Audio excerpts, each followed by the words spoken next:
90 minute. Dhaka বিশ্ববিদ্যালয়ে B unit ভর্তি পরীক্ষার জন্য সময় থাকে মাত্র 90 মিনিট। তোমার জীবনের সবচেয়ে গুরুত্বপূর্ণ টার্নিং পয়েন্ট হতে পারে এই 90 মিনিট।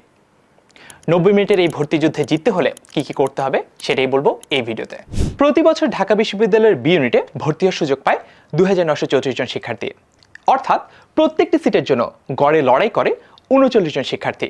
তার মানে বুঝতেই পারছো, শুরু থেকেই তুমি যদি সিরিয়াস না থাকো আর তোমার একটা প্রপার প্ল্যান না থাকে, তাহলে ঢাকা বিশ্ববিদ্যালয়ে ভর্তি হওয়ার তোমার যে স্বপ্ন সেটা থেকে যেতে পারে অধরা। তাই তোমাকে তোমার স্বপ্ন জয়ের কৌশল সাজিয়ে দিতে আমরা 10 মিনিট স্কুল থেকে নিয়ে এসেছি Dhaka varsity B unit admission course 2024। Dhaka বিশ্ববিদ্যালয়ের বি ইউনিটে তুমি ভর্তি পরীক্ষার ক্ষেত্রে সময় পাবে মোট 90 মিনিট। তার মধ্যে 45 মিনিট এমসিকিউর জন্য আর 45 মিনিট লিখিতর জন্য। এখন প্রশ্ন করতে পারো, ভাইয়া এমসিকিউতে আসলে কি কি সাবজেক্টের উপর পরীক্ষাটা হবে? সেটাই দেখে নেই চলো। আমাদের 3টা সাবজেক্ট পড়তে হবে।